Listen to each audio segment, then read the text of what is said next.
Summer is winding down and it's almost that time of year again, back to school. Today I'll show you how to pick the perfect backpack and laptop, plus how to take advantage of student discounts, especially for those college students in your life, and how one woman's mission to help children in her community led to thousands of donated school supplies. It's all coming up next.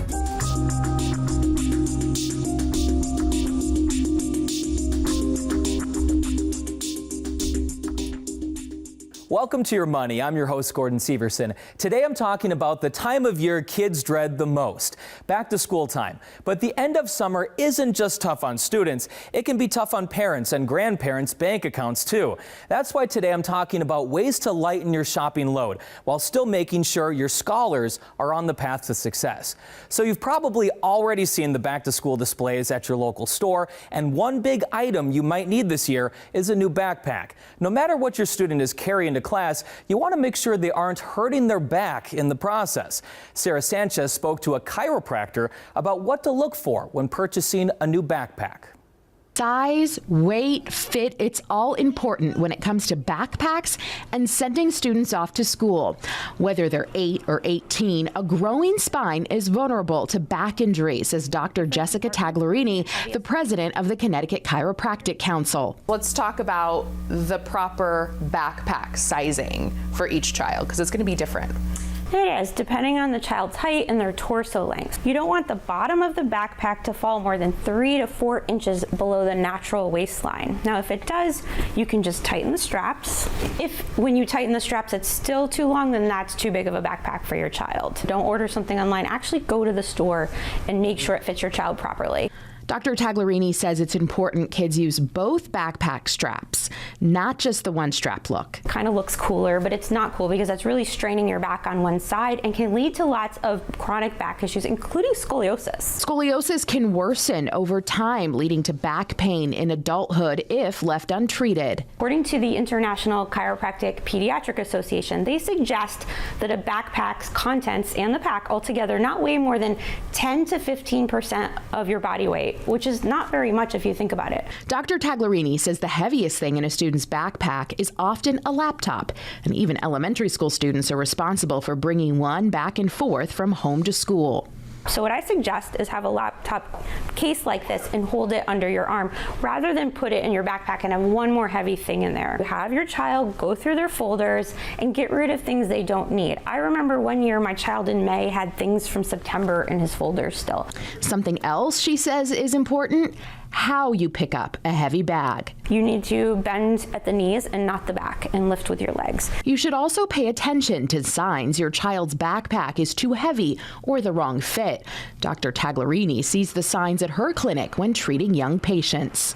Upper back and shoulder discomfort, lower back even sometimes, and I'm seeing kids' postures really affected because they're trying to compensate for their backpacks being so heavy. They end up with a forward head posture, and that combined with looking down at devices all the time is not a good combination.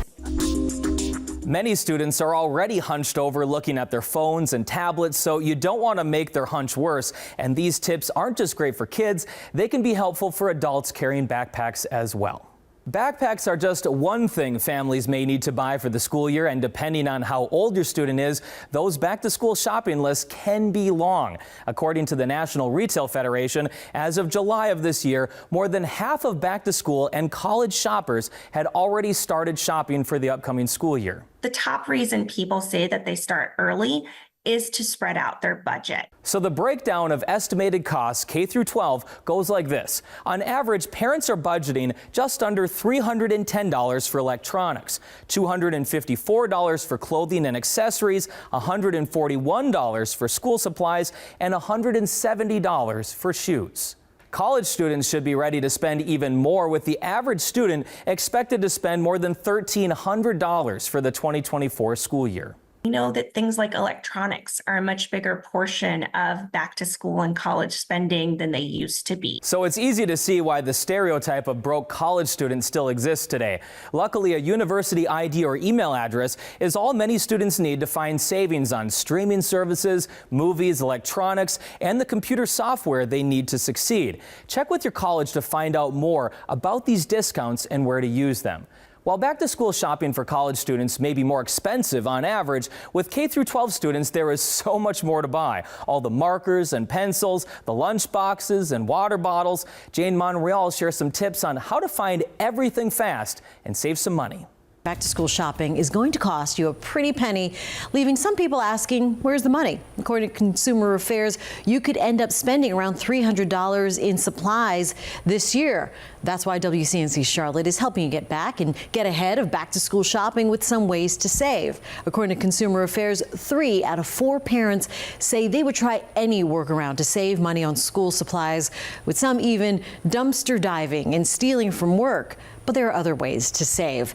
Hoarding or buying in bulk. Consumer Affairs says try stockpiling school supplies throughout the year. This way you can snag some of the best deals when you find them. And consider group buying school supplies. That way you can purchase some items in bulk and then split the costs with multiple families. This could include pens, pencils, art supplies, and notebooks. All right, another tip, leave the kids at home. It's typical for kids to want to tag along when going back to school shopping, but Consumer Affairs says 64% of parents believe they spend more money when their kids are present, spending an average $100 more dollars, I should say. And before you head to the store, shop the closet, maybe your kids' backpacks first. Check to make sure you don't already own the items. Finally, if you can, wait to buy non-essentials to score some big deals. That's for the items your kids might not need in the first 2 weeks of school. Consumer Affairs says you can take advantage of back-to-school clearance deals that happen every year. Many states also have a tax-free weekend every year. Most of those have already happened across the country, but it's good to keep in mind for future back-to-school shopping trips. On these days, you can save money on electronics, books, clothing, and all sorts of things you need for school. Coming up after the break, expert advice for making the most of your school shopping dollars, plus the story of a woman who wouldn't stop giving even after she stopped working. Stay with us here. It's all coming up next. Welcome back. I know right now it feels like it's impossible to find a great deal out there with the higher prices and higher inflation that we're seeing right now, but we're here to tell you that you can still find some good deals when it comes to back-to-school shopping. So I've asked Samantha Gordon from Consumer Reports to come on the show. Thank you so much for helping us out today. Of course, happy to be here. So what would be your best advice for someone that is just starting out with back-to-school shopping this year?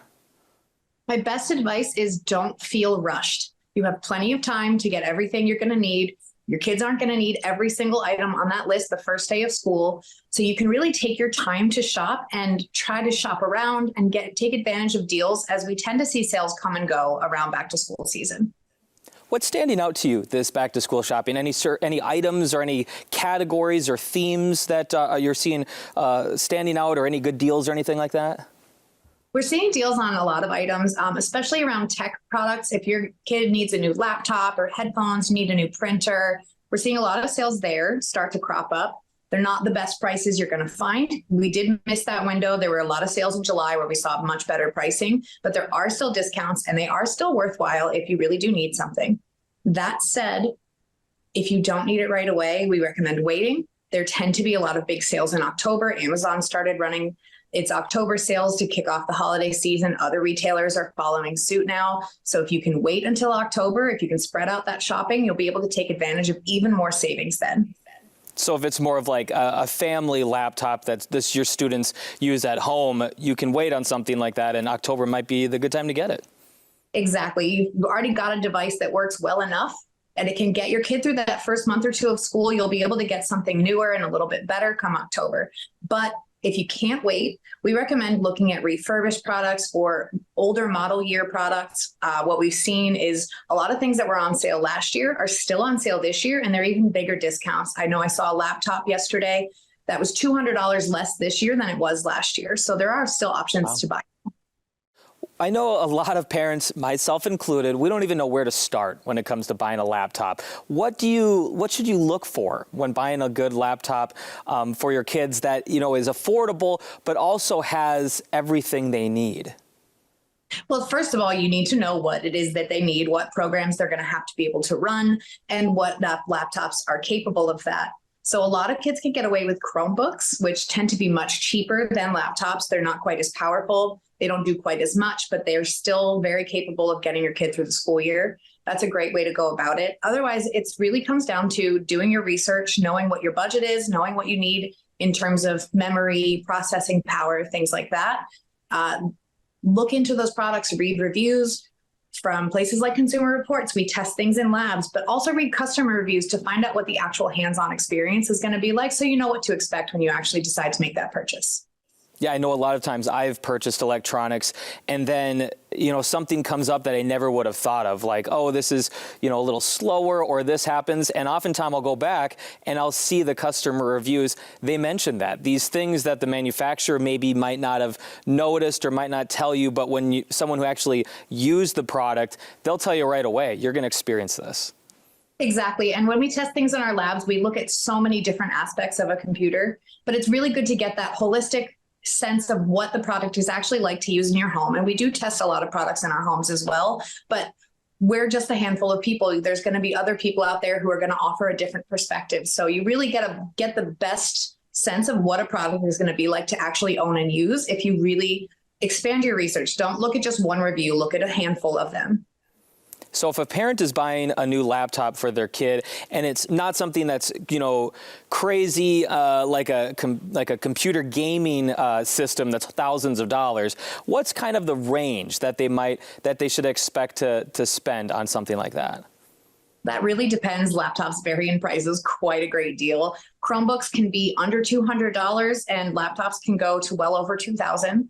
So you can really find something that's going to fit your budget, but you got to keep in mind what software the kids are going to need to have for school. So if you're not sure, you can reach out to teachers and find out what exactly they're going to need. And I know laptops can be so confusing if it's not something you're super familiar with. I know I'm not super familiar with tech, so it can be a little overwhelming. So just take your time, do that research, make sure you have all your questions answered before you make that purchase to make sure you're going to be happy with what you buy. Awesome. Moving on from laptops a little bit, when it comes to the typical things like the crayons, markers, pencils, paper, that sort of a thing, I feel like back in the day, there were certain companies that really had great deals, but I feel like now it's a little bit more everyone's kind of got the same price. Or is there still a benefit to shopping around for some of those smaller items? I think really at the end of the day, you're going to find the same prices pretty much anywhere. You can look at dollar stores, though. You might be able to get better prices if you shop them. Or you can go to wholesalers and like your Costco, BJ, Sam's Club and buy in bulk. You could even team up with other families in your community and get bulk things and share that, so you can really spread out the cost that way. And I know there's some people that are going to hate me for this, but I'm a big believer that if it's just a couple dollar item or a $2 item, and the store is on the other side of town, you're going to spend more money in gas and more of your time, and your time is valuable to get that, to save that dollar or two. So I encourage people to think about that, right? Is like if they're saving $2 on a thing of pens, on a pack of pencils, it may not be worth driving to a completely different store for that. Yeah, absolutely. I mean, you don't need to do all your shopping in one place. You might spend a little bit more if you decide that's what you want to do. But like you said, it might not be worth it to drive all over town to find these items. Bigger ticket items, we definitely recommend, looking for the different prices available, the different options. But it's really good to compare prices right in store if you're shopping in stores, or look around online before you make a purchase. You can even research these things online ahead of time. Target will list what their notebook costs are, so will Walmart. So you can kind of prep yourself in advance to know what to expect. And if it is just a few cents or a few dollars difference, maybe it makes more sense to just go to one store. Are we seeing any better prices or better rates by going in store versus online, or are the retailers kind of keeping those pretty similar? Yeah, in the last few years, we really haven't seen that many differences, no disparities there. So if you're more comfortable shopping online, you can do that right from home. Everything will show up to your door. If you'd rather have everything in your hands right away, go on into the stores. And keep in mind that a lot of retailers do offer price matching. Typically, they only price match against themselves. So Walmart will only price match in store against something you see at walmart.com. Target will price match. If a Target price drops, you can, after you've made a purchase, contact customer service and they'll refund you the difference. And Best Buy, for instance, price matches against other retailers. So you can take a look at those sorts of policies and see where you can find a little savings that way. And I know that it's beyond the school supplies and the laptops. I've been seeing, some clothing deals. There's always that people want to get the great clothes as they go to school. They want to have that great outfit the first day. So I'm thinking there's a good deal there that, you can be thinking forward into the future, like Christmas, maybe be buying some more clothes now, right? That might be a good way to stock up on those deals. Potentially, but also keep in mind that it's the beginning of the season. You're not going to see quite as many deals, and your kids don't need a full wardrobe in September. So you can kind of spread that out as well. And we know that in the last few years, Amazon has run big October sales to get ahead of the holiday shopping season. Other retailers are starting to do the same thing. So you can get some clothes now. There are definitely sales. Definitely lots of promotions for back to school, but there's going to be more in October. So you don't need to get everything right away. You can spread that shopping out as well. And who doesn't love doing a little bit more clothes shopping? So yeah, if you're one of those people that really like to shop ahead, it may be a better idea to wait till October and not, kind of fight that urge to get that done and check it off your list early. Yeah, absolutely. One thing I've also heard that is kind of a theme this season is with some of the higher prices and inflation that has been kind of going on the last couple of years, I have been hearing that a lot of people are kind of spreading out their back to school shopping. Instead of going all in at one trip, they'll do a little bit here and there, spreading it out over a month or a couple of weeks. Is that kind of what you're hearing that people are doing? And are the retailers kind of looking to that and spreading out their deals a little bit and introducing new offers to try to keep people coming back a few more times? Yeah, we've absolutely seen that in the last few years. Back to school sales are not just one weekend or 1 week out of the summer months. They are coming and going constantly. There are deals that are available now that won't be available next week, but they'll be available again the week after that. So people are absolutely doing that, and retailers are matching them. For sure. I guess last question would just be any last minute advice for anyone who is in the middle of back to school shopping or just getting started? I think the biggest thing is don't panic. You have plenty of time. And again, you don't need everything on day one. Reach out to your teachers to find out what your kids might not need right away, so you can figure out where you can kind of massage your shopping and do some now and some later. Great. Well, thank you so much for coming on this show, and we'll talk very soon. Absolutely. Take care. Still to come, when searching for coupons isn't enough, here are the events to look for in your community. And then a Texas grandmother sharing her love for family with an entire community. Stay tuned.